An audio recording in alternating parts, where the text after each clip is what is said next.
Hello everyone, welcome back to my channel Tutor Age, a guide to learner. Here, this is Sriparna. I hope all of you are doing good.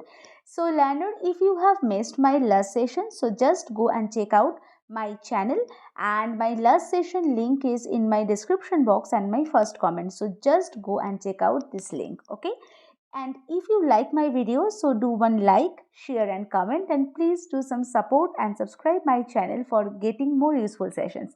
So learner, let's start the session. So learner, today we are going to discuss one of the most interesting topic from the chapter index number, that is methods of index number. Okay, so we have already discussed in my last session on economics, that is the definition of index number and some features or characteristics of index number, and the different types of index numbers such as wholesale price index, consumer price index, value index, quantity index number, etc. So we all know what do you mean by a index number. So index numbers are a series of numerical values which show the relative position of a variable like price, quantity of output, export, etc., with respect to time, place, or certain other characteristics. That is the basic meaning of index number. So today we are going to explain the methods of index number. So there are many formulas for computing index number. So these can be grouped into two categories. Here we can see the first one is the simple or unweighted index number, and the next one, that is weighted index number. Okay, and here we can say weighted index number is of two types. Okay, so weighted aggregate relatives, and the second one is weighted average of price relatives. So we will discuss all of the definition, all of the methods of index number. Okay, so here we can see weighted aggregate relatives is of four types basically. So is of many types, but we will discuss only four important types of index number. The first one is Laspeyres index number, second one is Paasche index number, third one is Marshall-Edgeworth index number, sorry, and the last one, that is Fisher's index number. Okay, so we have already told index number methods is of two types simply. Okay, so first one is simple or unweighted index number, and the next one is weighted index number. Okay, so at first we have to discuss what do you mean by a simple or unweighted index number. Okay, so what is unweighted or simple index number? Do you have any idea, learner? So it is the simplest of all the methods of constructing index number. So that's why it is called as simple index number. Okay, because it is one of the simplest method. Okay. In this method, the aggregate price of all items in the current year are expressed as a percentage of the same in the base year. Okay, so here we can see two important words in the index number, that is the current year and the base year. Okay, so what is current year? Current year is the year for which index number is prepared. Okay, so the year for which the comparisons are required, that is called current year.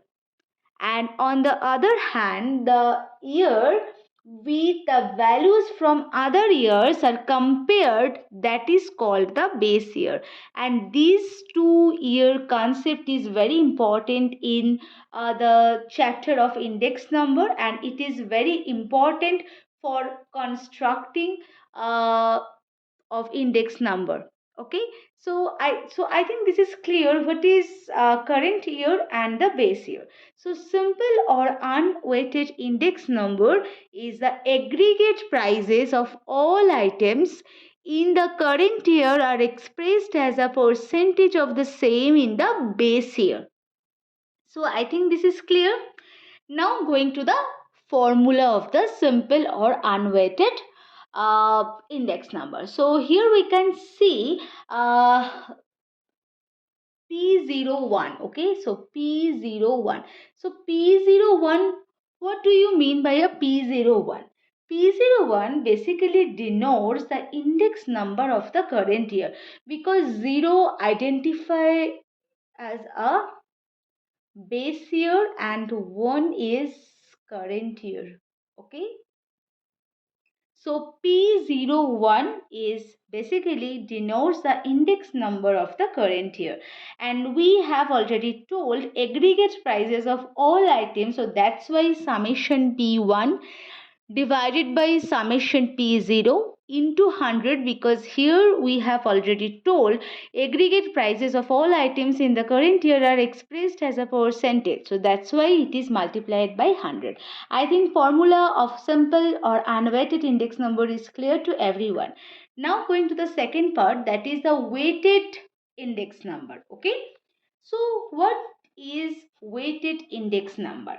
So weighted index number obviously told appropriate weights of the different items. Okay, so in this method the appropriate weights are assigned to all the items in such a manner that the weight of each item reflects its the relative importance in the group.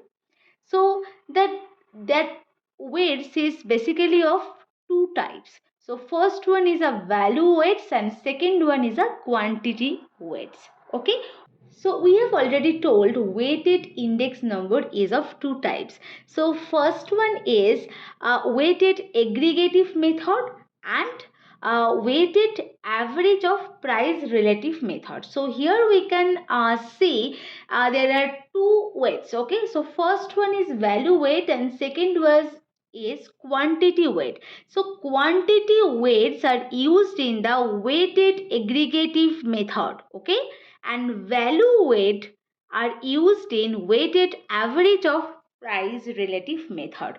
So learner, quantity weights are used in weighted aggregative method. Okay, so we have already told there are many methods under these method. Okay, but we will discuss only four methods: Laspeyres, Paasche, Fishers and Marshall-Edgeworth, because these four methods are in our syllabus. Okay, so now going to the Laspeyres method, and which is under the weighted aggregative method or quantity weight, not included, not related with the value weight, because value weights are used in the where weighted average of price relative method. So now going to the Laspeyres method. So what is the formula of the Laspeyres method? So the basic formula of Laspeyres method of index number, that is summation P1 into Q0 divided by summation P0 into Q0 into 100. Okay, so in this method the base period is quantity. So base period, so P01 basically denotes the index number. Okay, so 0 indicates the base year and 1 indicates always the current year. So base period is quantity. So that's why that type of quantity is indicated by Q0. So that's why P1, summation P1 is multiplied by Q0, summation P0 is multiplied by Q0, because base period, that is Q0, and base period is quantity. I think this is clear. Now going to the next method. So here we can see the Paasche method formula. So that is the basic differences between Laspeyres and Paasche method, because in Laspeyres method base period is quantity, so that's why quantity is indicated by the Q0, and here current period is quantity, so that's why Q1 is, So that's why the basic formula is basically multiplied by the Q1, because in the simple aggregative method we have already told the formula of the index number, that is summation P1 by summation P0 into 100. So in this method, in this Laspeyres method, just Q0 is multiplied by the whole thing, and in the Paasche method Q1 is multiplied by the whole thing, because current period is quantity and that's why that type of quantity is indicated by the Q1. That is the basic differences between Laspeyres and Paasche method. Okay, so Fisher's method basically uses the geometric mean of Laspeyres index and Paasche index. Okay, so this is basically indicates the index number of the according to the Fisher's method. Okay, so here we can see this is the Laspeyres formula, because the base period is quantity, that is Q0.